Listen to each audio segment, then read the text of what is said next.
ओम शांति। 12-10-22 की वाणी है। मीठे बच्चे, तुम्हें रूहानी कमाई में बहुत बहुत ध्यान देना है। सिर पर विकर्मों का बोझा बहुत है, इसलिए समय व्यस्त नहीं करना है। प्रश्न: जिन बच्चों का ध्यान रूहानी कमाई में होगा, उनकी निशानी क्या होगी? उत्तर: वह कभी भी झरमई झुगमई में अपना समय बर्बाद नहीं करेंगे। शरीर निर्वाह करते हुए भी रूहानी कमाई में समय लगाएंगे। सुबह उठकर बहुत बहुत प्यार से बाप को याद करेंगे। याद से आत्मा उड़ती रहेगी। वह बाप समान रहम दिल बन अपने ऊपर और सर्व के ऊपर रहम करेंगे। सबको बाप का परिचय देंगे। गीत: तुम ही हो माता पिता, तुम ही हो। ओम शांति। बच्चों ने गीत में माता पिता की महिमा सुनी। जैसे कोई घर में बच्चे रहते हैं तो माता पिता दादा होता है ना। दादे से वर्षा मिलता है बाप द्वारा, क्योंकि दादे की मिल्कियत बड़ों की मिल्कियत होती है, तो यह भी सबसे बड़ा है। दुनिया वालों को तो पता ही नहीं, बच्चों को पता है तुम ही हो माता पिता, तुम ही। तो यह दादे के लिए शब्द है, तो उनका परिचय देना पड़े, चाहे सम्मुख हो, चाहे चित्रों द्वारा, चाहे प्रोजेक्टर द्वारा। तो दादे का परिचय देना बहुत जरूरी है। जिस्मानी दादा साकार होता है। अब तुम्हारी बुद्धि में पहले कौन आया? दादा। भल प्रोजेक्टर द्वारा समझाओ, वह भी नंबरवार चित्र दिखाना है। पहले पहले परमपिता परमात्मा की समझानी देनी है। तो परमपिता परमात्मा से तुम्हारा क्या संबंध है, और फिर प्रजापिता ब्रह्मा से क्या संबंध है? तो पहले पहले शिव का चित्र दिखाना चाहिए, फिर है लिखत। जो प्रदर्शनी पर समझाते हैं वह मैगजीन भी बनाते हैं। तुम ही हो माता पिता, तुम ही हो। तो यह दादी के लिए शब्द है, तो उनका परिचय देना पड़े, चाहे सन्मुख हो, चाहे चित्रों द्वारा, चाहे प्रोजेक्टर द्वारा। तो दादी का परिचय देना बहुत जरूरी है। जिस्मानी दादा साकार होता है। अब तुम्हारी बुद्धि में पहले कौन आया? दादा। परमपिता परमात्मा से तुम्हारा क्या संबंध है, और फिर प्रजापिता ब्रह्मा से क्या संबंध है? गीता में लिखा हुआ है, भगवान उवाच, सबकी बुद्धि चली गई है ऊपर। सबसे ऊंचा है परमपिता परमात्मा निराकार शिव बाबा, फिर ब्रह्मा विष्णु शंकर। फिर यहाँ आओ तो जैसे घर में माता पिता और दादा बैठे होते हैं, वह है हद का, यह है बेहद का।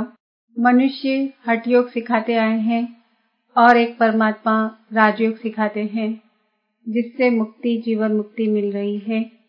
यहाँ है ही एक निराकार परमपिता परमात्मा शिव भगवान उवाच की बात।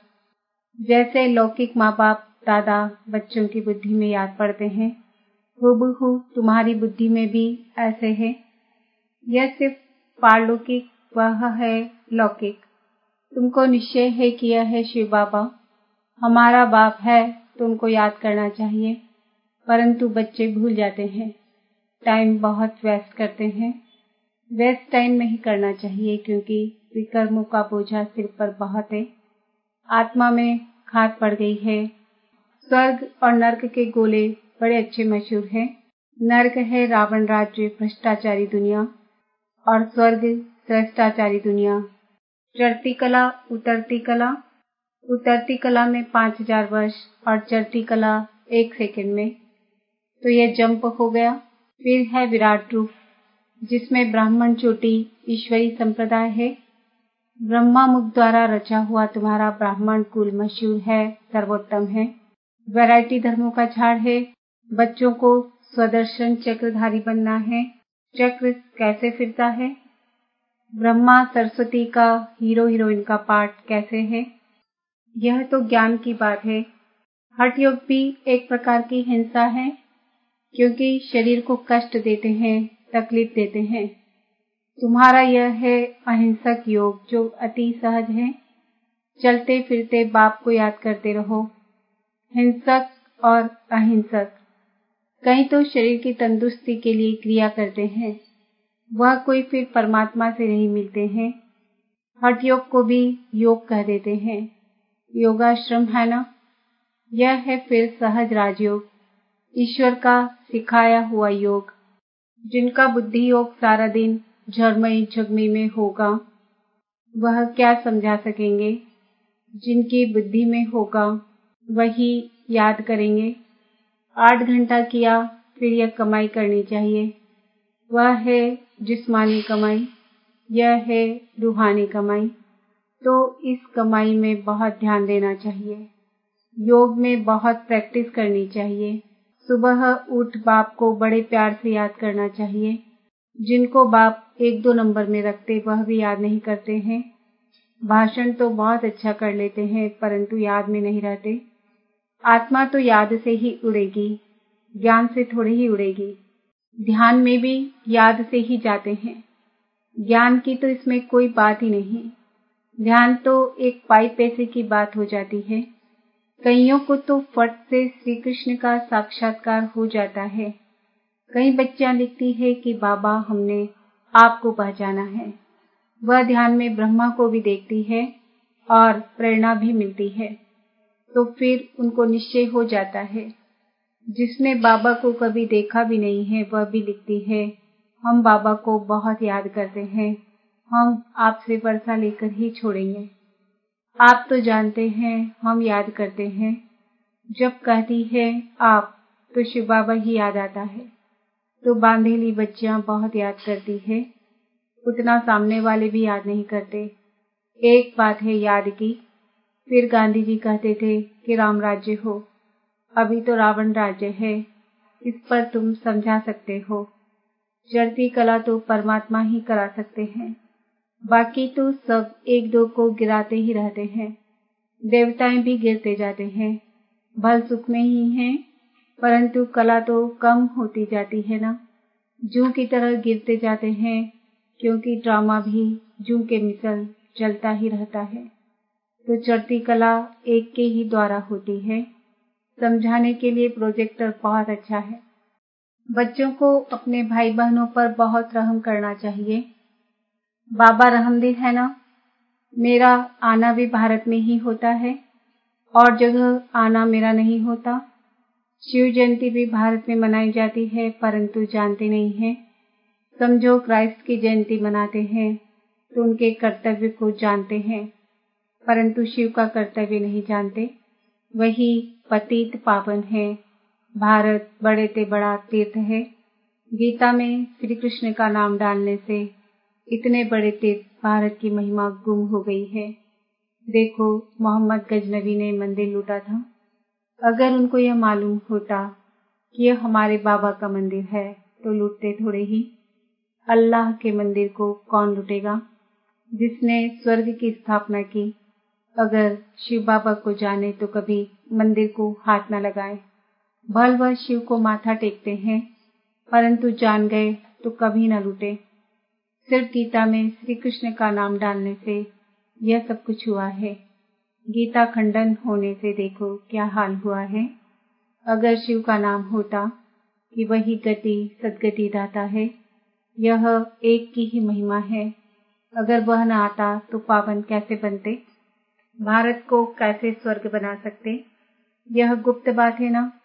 जानते हैं हम दुर्गति में थे, अब यहाँ बैठे हैं, परंतु जा रहे हैं। बच्चों को बहुत खुशी होनी चाहिए कि हम अपने लिए राजा स्थापन कर रहे हैं, तो औरों को भी रास्ता दिखाकर प्रजा बनानी चाहिए। बड़ी मेहनत करनी चाहिए। है तो बहुत सहज। सिर्फ बाप और वर्षे को याद करो, स्वर्ग को याद करो, यह तो नर्क है। हम सो का अर्थ भी बाबा ने समझाया है। हम सो देवता, हम सो क्षत्रिय, हम सो वैश्य।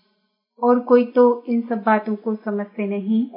तो विराट रूप में यह समझाना है कि हम सो देवता बनते हैं। अभी हम स्वर्ग में गए कि गए, बहुत लोग पूछते हैं कितनी देरी है। बाबा कहते हैं तुम अब तैयार कहाँ हुए हो जो स्वर्ग में जा सको। ड्रामा तो बना हुआ है। जितनी जितनी स्थापना होती जा रही है तो विनाश ज्वाला भी धीरे धीरे बढ़ती जा रही है। धर्मों में झगड़ा शुरू होता जा रहा है। पहले पार्टीशन थोड़े ही था। तुम जानते हो पहले एक देवता धर्म था। गीत है ना, आप मिले तो हम स्वर्ग का राज्य योग बल से ले रहे हैं। बाहुबल से कोई ले नहीं सकता। उनके पास बाहुबल है। रशिया अमेरिका आपस में मिल जाएं तो सारा राज्य ले सकते हैं, परंतु ऐसा होता नहीं है। जब देवताओं का राज्य है तो वह क्रिश्चियन बौद्धी नहीं होते। अब देवता धर्म की स्थापना हो रही है। भारत अविनाशी खंड है। बाप भी यहाँ आए हैं ना। ड्रामा में ऐसे ही है कि योग बल से राजाई मिलती है। भारत का प्राचीन योग मशहूर है, परंतु योग सिखाया किसने और कैसे वह नहीं जानते। श्री कृष्ण ने तो योग नहीं सिखाया। परमपिता परमात्मा ही योग सिखला रहे हैं। यह कितनी अटपटी बात है जो बुद्धि से खिसक जाती है। कई तो जानते भी छोड़ देते हैं। तब बाप कहते हैं समझदार देखना हो तो यहाँ देखो। समझदार वर्षा लेते हैं, बेसमझ छोड़ देते हैं। स्वर्ग का वर्षा गंवा देते हैं। महान मूर्ख महान सुजान देखना हो तो यहाँ देखो। स्वर्ग में वह भी जाएंगे परंतु प्रजा में जाएंगे। तुम जानते हो सूर्यवंशी चंद्रवंशी प्रजा कैसे बनती है। बाप की गोद यहाँ मिलती है। मूल वतन में गोद का हिसाब नहीं है। बच्चा जब पैदा होता है तो गुरु की गोद में देते हैं। समझते हैं गुरु की गोद में नहीं गया तो दुर्गति को पाएगा। छोटे बच्चे को भी गुरु करा देते हैं। गुरु बिगर गति नहीं, यह गुरुओं ने समझाया है। पता नहीं कब शरीर छूट जाए। वहाँ तो जन्म ले फिर गुरु के पास जाते हैं। यहाँ तीनों कंबाइन है। यह कोई शास्त्रों में लिखा नहीं है कि वही बाप टीचर गुरु की गोद है। बाप ने पूछा शिव बाबा को बाप है? कहते हैं हाँ। अच्छा, शिव बाबा को टीचर है, गुरु है? नहीं, सिर्फ माँ बाप मिलते हैं। यह गुह्य हिसाब है। बाप बच्चों पर, बच्चे बाप पर बलिहार जाते हैं। लौकिक में बच्चे बाप पर बलिहार नहीं जाते हैं, बाप जाते हैं। तो यह समझने की बात है कि बरोबर परमात्मा बाप टीचर सदगुरु है, उनसे ही वर्षा मिलता है। अच्छा, मीठे मीठे सिकिल दे बच्चों प्रति माता पिता बाप दादा का याद प्यार और गुड मॉर्निंग। रूहानी बाप की रूहानी बच्चों को नमस्ते। हम रूहानी बच्चों की रूहानी बाप दादा को याद प्यार गुड मॉर्निंग नमस्ते ओम शांति। धारणा के लिए मुख्य सार स्वदर्शन चक्रधारी बनना है। हम ब्राह्मण चोटी हैं, ईश्वरी संप्रदाय के हैं। इस नशे में रहना है। अपना समय बाप की याद में सफल करना है। रूहानी सर्विस में बिजी रहना है। बाप पर पूरा पूरा बलिहार जाना है। वरदान, एक रस स्थिति के आसन पर मन बुद्धि को बिठाने वाले सच्चे तपस्वी भव। तपस्वी सदा आसनधारी होते हैं। वे कोई न कोई आसन पर बैठकर तपस्या करते हैं। आप तपस्वी बच्चों का आसन है एक रस स्थिति, फरिश्ता स्थिति। इन्हीं श्रेष्ठ स्थितियों के आसन पर स्थित होकर तपस्या करो।